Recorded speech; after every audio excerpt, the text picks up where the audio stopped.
권합니다. 모든 사람들이 다 똑같은 것은 아닙니다. 사람마다 다 다릅니다. 그런데 어떤 사람은 어린 아이인데도 어른스러운, 그래서 어린 아이 중에서도 철이 잘 든 아이를 가리켜서 야, 넌 참 철이 많이 들었다. 너는 어린 아이지만은 하는 짓을 보니, 하는 일을 보니 어른스럽다. 이렇게 말할 때가 있죠. 어린 아이지만은 어른과 같은 그런 행동을 한다는 겁니다. 믿음의 사람들 중에도 마찬가지입니다. 어떤 사람은 믿음이 연약한 사람이 있고 또 믿음이 강한 사람이 있고 믿음이 영적으로 성숙하여서 어른과 같은 사람이 있는가 하면 어린 아이와 같은 믿음을 가진 미성숙한 사람이 있을 수가 있습니다. 자, 어떤 사람이 미성숙한 사람이고 어떤 사람이 성숙한 사람인가?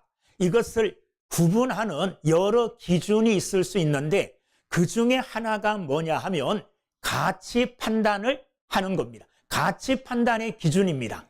이 사람이 무엇을 중요하게 여기고 무엇을 덜 중요하게 여기는가? 또 이 사람은 또 어린 아이들은 또 무엇을 중요하게 여기고 무엇을 덜 중요하게 여기는가? 이 가치 판단을 통하여 저 사람이 참 믿음이 좋다, 믿음이 성숙한 사람이다, 아니면 믿음이 미성숙한 사람이다, 이렇게 분별할 수가 있습니다. 자, 어린 아이, 사리 분별을 잘 못하는 어린 아이들에게 여기 금덩어리를 갖다 놓고 여기 사탕을 갖다 놓고 골라. 그럼 뭘 고르겠습니까? 금덩어리 고르는 어린 아이들은 아무도 없습니다. 그들은 금의 가치를 모르기 때문에 그렇습니다. 그냥 입에 넣기만 하면 달콤한 사탕을 아마도 그들은 선택할 것입니다. 이 가치, 어떤 것의 가치를 두고 어떤 것을 선택하느냐에 따라서 그 사람이 믿음이 참 좋구나, 그 사람은 믿음이 참 미성숙하구나, 이렇게 분별할 수가 있습니다. 세상적으로 볼 때 판단은 다를 수 있습니다. 여러분, 우리가 제일 잘 아는 이삭의 아들 야곱과 에서, 이 야곱과 에서 세상적인 기준으로 볼 때는 저도 에서하고 친구하고 싶어요. 왜냐하면 에서는 남성답고 그리고 활발하여 들에 나가서 사냥하고 운동하고 그래서 막 육신적으로 볼 때 건강하고 힘 있는 사람이에요. 근데 야곱은 어떤 사람이냐 하면 어머니하고 가까이 지내고 주방에서 어머니가 음식하는 거 도와주고 이렇게 집 안 사람이에요. 그러니까 나도 제가 볼 때에도 야곱과 에서하고 누구와 친구할래? 그럼 나 에서하고 친구하고 싶은 이런 마음이 있어요. 야곱은 야곱보다 에서. 근데 하나님이 보시기에는 야곱을 하나님이 더 기뻐하셨어요. 왜 그랬을까요? 에서와 야곱의 차이점이 뭐냐 하면 에서는 영적인 것의 소중함을 몰랐습니다. 눈에 보이는 육신적인 것, 세상의 것을 우선했습니다. 그래서 그는 배고픔을 이기지 못하여 팥죽 한 그릇 가지고 장자의 신분을 팔아버렸어요. 여러분, 장자가 갖는 놀라운 신분, 장자가 갖는 특권, 이건 놀라운 겁니다. 하나님의 축복을 계승하는 자리가 장자의 자리예요. 근데 에서는 이 장자의 자리의 귀중함과 축복권을 몰랐어요. 하나님의 축복의 귀중함, 이걸 에서는 몰랐기 때문에 장자의 신분을 팥죽 한 그릇에 팔아버렸다고요. 야곱은 그렇지 않았습니다. 비록 야곱은 속이 좁아 터진 이런 여자 같은 이런 심정을 가지고 부엌에서 어머니의 심부름하고 같이 지내는 이런 집안 사람 같은 속이 좁은 남자 같지만은 그는 에서가 갖지 못한 것을 가졌습니다. 그것은 뭐냐 하면 영적으로 무엇이 중요하고 무엇이 덜 중요한가를 너무너무나 잘 알았어요. 그래서 에서가 가진 장자의 축복권을 늘 사모했습니다. 그래서 기회에 있을 때에 팥죽 한 그릇으로 그것을 사는, 어떻게 보면 야비한 이런 모습 같지만은 하나님이 귀하게 여기신 건 뭐냐 하면 영적 축복을 사모하고 그것을 귀중한 것으로 여기는 야곱의 그 마음을 귀하게 산 겁니다. 에서는 인간적으로 세상적으로는 사람들에게 호감을 가질 만한 이런 인간이지만은 하나님이 보실 때에는 하나님의 축복권, 영적인 것을 소홀히 여기는 이런 사람이었기 때문에 하나님께서는 에서보다 야곱을 선택하신 줄로 믿습니다. 오늘 야고보서 2장의 내용이 이런 말씀입니다. 교회 안에 어떤 사람이 새로 왔는데 그 사람 옷을 보니까 너무 아름다운 옷을 입었어요. 손에는 금가락지를 끼고 보석으로 치장을 하고 왔어요. 누가 봐도 이 사람은 부자죠. 그러니까 사람들이, 이런 사람이 오니까 모든 교인들이, 성도들이 어서 오십시오. 여기 귀한 자리, 좋은 자리 있으니까 여기 앉으세요 하고 그 사람을 환대하는데, 좀 초라한 옷을 입고 별 볼품없는 이런 모습으로 교회에 오면 아무도 쳐다보지 않는다는 거예요.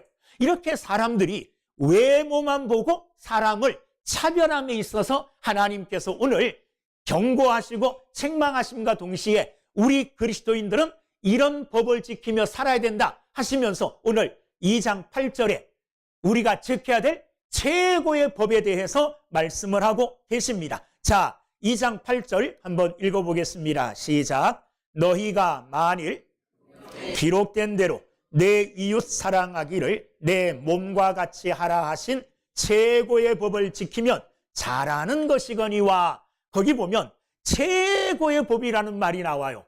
하나님이 주신 법들 중에 최고의 법이라는 겁니다. 그 최고의 법이 어떤 법이냐? 레위기 19장 18절 말씀을 적용해서 인용하여 내 이웃 사랑하기를 뭐같이요?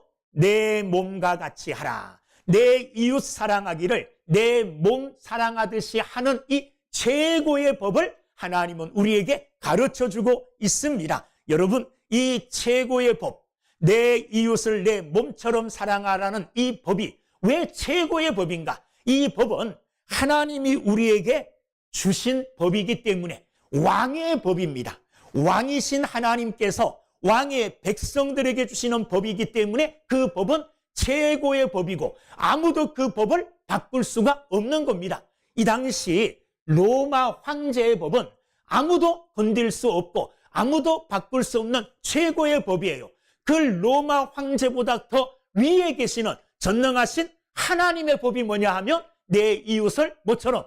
내 몸처럼 사랑하라 하신 것이 하나님의 법이, 왕이신 하나님의 법이기 때문에 이 법은 최고의 법이 되는 겁니다. 우리가 8절 말씀에 읽었듯이 이렇게 시작해요. 너희가 만일 성경에 기록된 대로, 그 법은 성경에 기록된 법이에요.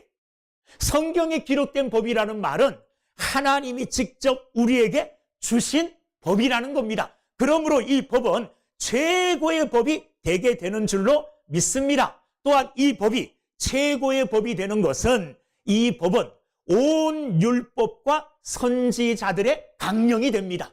하나님의 말씀 마태복음 22장 37절부터 40절 보면 예수께서 이르시되 내 마음을 다하고 목숨을 다하고 뜻을 다하여 주 너의 하나님을 사랑하라 하셨으니 이것이 크고 첫째 되는 계명이요 둘째도 그와 같으니 내 이웃을 내 자신같이 사랑하라 하셨으니 이 두 계명이 온 율법과 선지자의 강령이니라.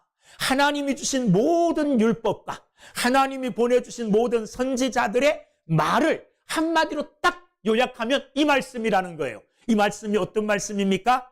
내 이웃을 내 몸처럼 사랑하라. 이 말씀이 모든 율법과 선지자들의 강령이 된다는 말이에요. 모든 율법과 선지자들의 그 많은 말씀들을 한마디로 딱 모으면 이 말이 된다는 말이에요. 어떤 말? 내 이웃을 내 몸처럼 사랑하라. 이것이 율법과 모든 선지자들이 전하고자 하는 핵심의 법이기 때문에 이 법이 최고의 법이 되어지는 줄로 믿습니다. 자, 그러면 이 법, 내 이웃을 내 몸처럼 사랑하라 한 이 법의 대상, 이 사랑의 대상을 오늘 성경은 누구라고 말합니까? 거기 보면 내 이웃이라 그렇게 말합니다. 자, 그러면 여러분들의 이웃은 누굽니까? 바로 옆에 앉아있는 사람이 이웃이 될 수 있죠. 우리 앞집에 살고 우리의 옆집에 사는 사람들이 이웃이 될 수 있죠. 나와 가까운 사람, 나와 친한 사람, 내 친척, 내 가족, 이런 사람들이 내 이웃이 될 수 있죠. 그렇죠? 자, 그런데 그들만 나의 이웃일까요? 그들만? 아닙니다. 여기서 말하는 내 이웃은 나를 제외한 모든 사람들이 내 이웃이 되는 거예요. 그러면 내 이웃 중에는 어떤 사람들이 있습니까? 내게 친절한 사람들도 있고 내게 불친절한 사람도 있겠죠. 내게 유익을 주는 사람도 있고 내게 해를 끼치는 사람들도 있을 거예요. 나를 좋아하는 사람도 있고 나를 싫어하는 사람들도 있을 거예요. 그런데 그 모든 사람들을 구별하지 말고 다 사랑의 대상에 포함시키라 이거예요. 내 이웃은 그런 사람입니다. 아무리 원수 같은 사람일지라도 그 사람은 내 이웃입니까? 아닙니까? 내 이웃이라고 말할 수 있어요. 하나님께서 최고의 법을 주셨는데 그 최고의 법은 내 이웃을 사랑하기를 내 몸과 같이 하라. 내 이웃을 내 몸처럼 사랑하라. 이게 최고의 법인데 이 최고의 법을 지켜야 될 이 사랑의 대상은 누구냐? 이웃이라는 거죠. 그 이웃은 내가 구분할 수가 없어요. 이 사람은 내 이웃이고 이 사람은 내 이웃이 아니고 이 사람은 내가 좋아하고 내게 친절을 베푸니 나의 이웃이야. 이 사람은 내게 불친절하고 내게 해만 끼치니 이 사람은 내 이웃이 아니야. 이렇게 내가 이웃을 구분할 수 없다는 겁니다. 심지어 원수까지도 나의 이웃이 될 수 있다는 겁니다. 여러분, 우리가 이런 최고의 법을 지키고 이 최고의 법을 베풀어 나가야 될 대상은 이 세상에 있는 모든 사람이라는 것을 기억할 수 있기를 주님의 이름으로 축원합니다. 이제 내가 구분했던 이 사람은 내 편이고 이 사람은 내 편이 아니고 이 사람은 내가 좋아하는 사람이고 이 사람은 내가 좋아하지 않는 사람이고 이 사람은 내 이웃이고 이 사람은 내 이웃이 아니야. 이런 경계를 오늘 이 시간 다 무너뜨리고 모든 사람들을 이웃으로 삼아 그 모든 사람들에게 이 최고의 법을 베풀고 이 최고의 법을 이루어 나가는 믿음의 삶을 사는 우리 모두가 되기를 주의 이름으로 축원합니다. 자, 그러면 사랑을 이제 베풀라 그랬잖아요. 이웃들에게. 대상이 이웃들이에요. 어떻게 사랑을 해야 되는가? 방법을 가르쳐주고 있습니다. 어떤 방법으로 해야 됩니까? 8절에 보면 내 몸과 같이 이웃을 사랑하되 뭐와 같이 사랑해요? 내 몸과 같이 사랑하라 그런 말이에요. 여기 내 몸은 단순히 육체만 가리키는 게 아닙니다. 어떻게 보면 이 내 몸은 나의 전부, 나의 모든 것을 가리킬 수 있습니다. 그러니까 내 몸처럼 여러분, 우리는 내 몸에 대해서 굉장히 민감하게 반응합니다. 저도 요즘은 나이가 들어서 뭐 감기 같은 거 걸리면 굉장히 오래 가요. 기침 한번 하면 굉장히 오래 가더라고요. 어떨 때는 2-3달 할 때도 있어요. 그래서 내 몸에 조금만 이상이 있으면 어떻게 할까요? 약 먹습니다. 조금만 이상이 있으면 무리 안 합니다. 일찍 자고 잠을 많이 잡니다. 쉬어요. 왜 그렇습니까? 내 몸이 내게 신호를 보내기 때문에 그래요. 내 몸이. 어쩌다가 내 몸이 아프고 또 어디 다쳤습니다. 굉장히 민감합니다. 손가락 조금 베어도 그 베어진 부분에서 아픔이 느껴져요. 그래서 이거 어떡하나 하고 계속 신경이 쓰여요. 내 몸을 그만큼 아끼고 사랑한다는 거예요. 그리고 내 몸에 대하여 그렇게 즉각 반응한다는 말입니다. 여러분, 길을 가다가 넘어져서 무릎팍이 팍 깨졌어요. 아파요. 쓰라려요. 그런데 아무렇지도 않게 다니는 사람이 있습니까? 없지요. 바로 약을 바르고 그리고 아픈 그 부위를 소독하고 이렇게 치료할 거예요. 그리고 그 아픈 부위가 빨리 낫기를 온 마음과 신경을 다 쓸 겁니다. 이웃을 사랑하되 그 이웃에 대하여 내가 내 몸에 느끼는 대로 이웃과도 그렇게 함께 하라는 겁니다. 그렇게 사랑하라는 거예요. 이웃의 어떤 반응, 이웃이 당하는 그 일에 대한 반응이 내 몸에 반응하듯이 하라는 겁니다. 근데 사실 우리는 이웃이 당하는 고난과 아픔에 대해서는 굉장히 무디입니다. 나는 너무너무나 힘들고 괴로운데 이웃들은 내 괴로움을 사실 잘 몰라요. 그리고 내 이웃이 당하고 있는 아픔과 슬픔을 나도 사실은 제3자이기 때문에 잘 모릅니다. 근데 오늘 성경은 뭐라고 말하느냐?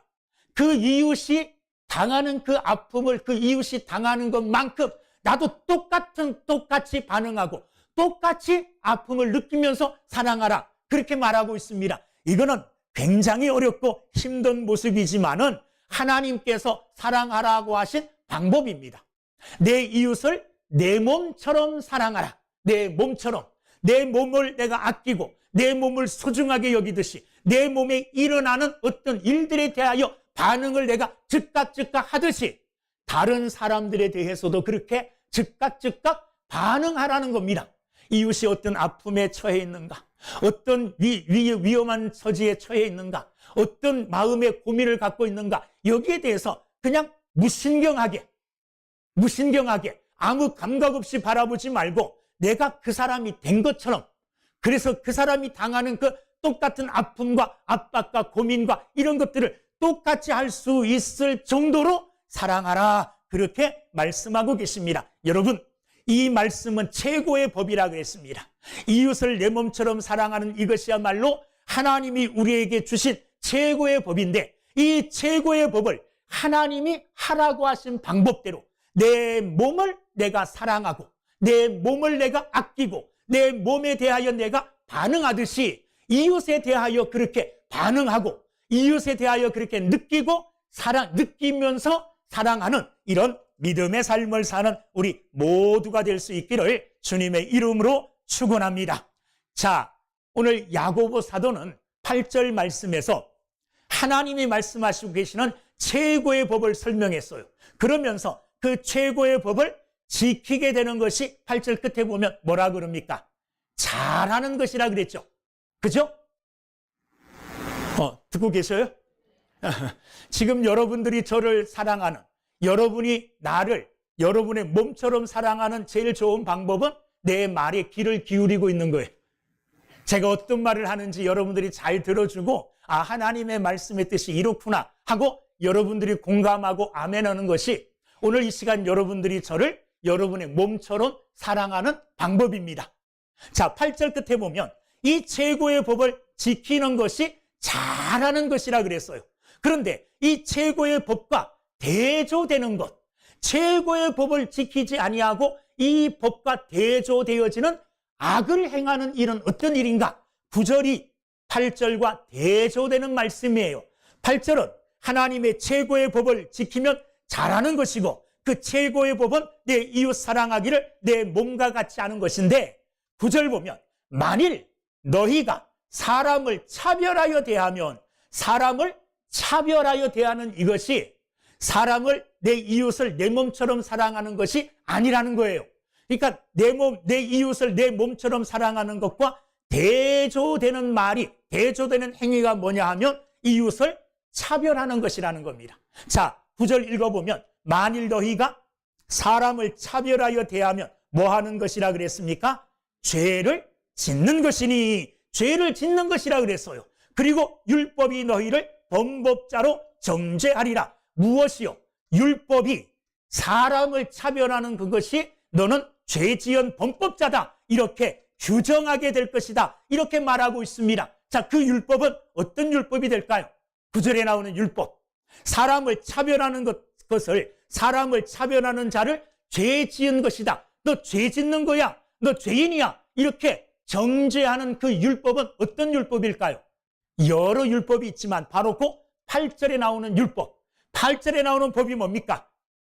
내 이웃 사랑하기를 내 몸과 같이 하라. 이 말씀을 행하며 살아야 되는데, 내 이웃을 차별하여 대하면 이 법을 범하는 것이 된다는 거예요. 그래서 이 법이, 내 이웃 사랑하기를 내 몸과 같이 하라 하신 하나님의 법이 사람을 차별하여 대하는 자들을 향하여 너는 범법자다, 너는 죄를 지은 자다, 이렇게 그 율법이 판단하는 것이라는 겁니다. 자, 그러므로 사람을 차별하고 판단하는 이것은 하나님이 보시기에 죄다, 악한 일이다, 최고의 법을 지키는 것은 잘하는 일이다, 이렇게 하나님이 칭찬하시고, 또 하나는 하나님이 죄다, 이렇게 규정을 하고 계시는 것을 보게 됩니다. 왜 차별이 사랑의 법을 깨뜨리는 행위냐 하면, 아까 말씀드렸던 차별하는 것을 그 사랑의 법이 정죄한다는 겁니다. 그 사랑의 법을 지키지 않고 깨뜨리는 것이 차별하는 것이기 때문에 이 차별의 법은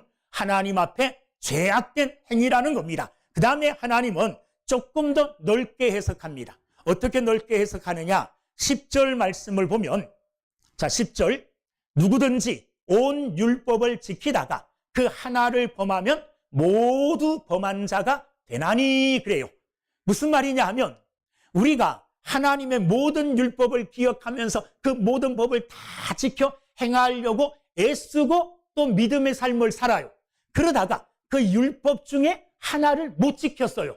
그러면 하나님께서 그래 너 300가지의 죄 중에 율법 중에 하나 범했구나. 뭐 그 정도 괜찮지 않을까? 이렇게 봐주는 게 아니라 만약에 365개의 하나님의 율법이 있다면 그 중에 하나만 범하게 되면 하나님은 다른 모든 율법도 범한 것으로 취급한다는 거예요. 어떻게 보면 굉장히 무섭죠.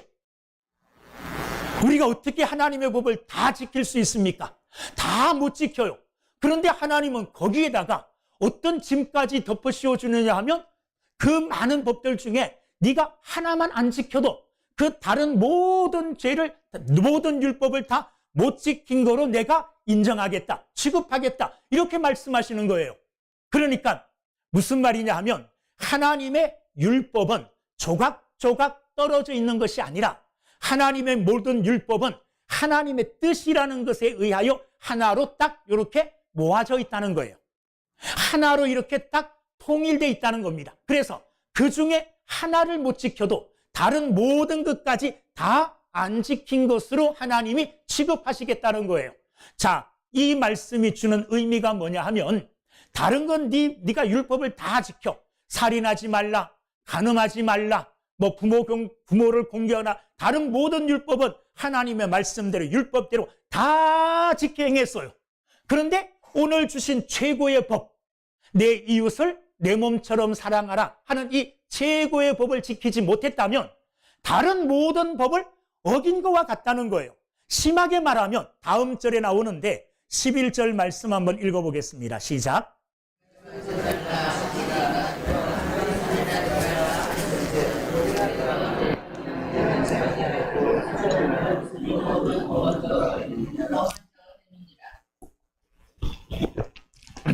자, 이 말씀을 요 본문 말씀과 이렇게 적용하여 말씀드리면 살인하지 말라. 나 살인 안 했어요.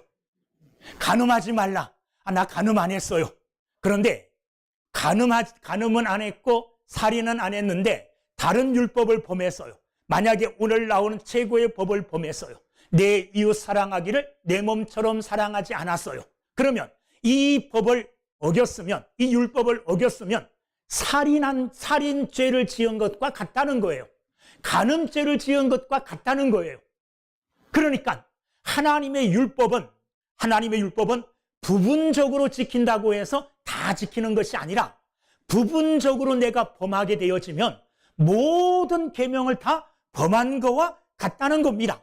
부분적으로 지킬 수 있는 게 아니라 하나님의 모든 율법은 하나님의 뜻이라는 통일되어진 범위 안에서 모든 율법을 다 지켜야만이 하나님의 뜻을 지킨 거와 똑같다는 말이에요. 그러니까 내 이웃을 내 몸처럼 사랑하라 하는 이 법을 어기게 되어지면 살인한 죄와 간음한 죄, 도적질한 죄, 이런 죄를 범한 거와 똑같은 죄를 범한 아주 중대한 법이라는 것, 중대한 죄라는 것, 이것을 우리가 깨달아야 된다는 겁니다. 그래서 아무렇지도 않게 여러분 10계명에 쭉 보면 10계명 중에서 우리가 그냥 아무 꺼리낌 없이 범하는 죄가 하나 있어요. 무슨 죄를 꺼리낌 없이 범할까요? 저도 가끔 그 죄를 지어요. 그래서 마음의 양심이 걸려서 그 죄를 지은 다음에 조금 지나서 그거 거짓말이에요 하고 자수를 합니다. 거짓말 여러분 잘 합니까 안 합니까? 사실 돌아보면 거짓말 안 하고 정직하게 살려고 하는데 돌아보면 내가 그때 거짓말 했구나 이렇게 이야기할 때가 있어요. 그래서 거짓말을 아주 사소한 죄로 여기고 심상히 여기고 가볍게 여겨서 그냥 아무렇지도 않게 거짓말하는 사람들이 있어요. 그런데 거짓말하는 그 죄와 살인한 죄와 간음한 죄, 도둑질한 죄 뭐 이런 거와 다 똑같은 죄라는 말이에요. 오늘 성경이 말하는 이 사랑하지 않는 이 죄가 얼마나 중대한 죄인가를 설명하는 중에 이 원칙을 설명하고 있는 거예요. 하나만 어겨도 다 어긴 것과 같다. 그러니 최고의 법인 사랑의 법을 뭐 하라 그럽니까? 지켜라, 그런 말입니다. 그리고 우리가 왜 이 최고의 법, 내 이웃을 내 몸처럼 사랑하라는 이 최고의 법을 지켜야 되느냐? 지켜야 되는 이유를 2장 1절에서 먼저 얘기해 주고 결론을 딱 얘기해 놓고 말씀하고 계셔요.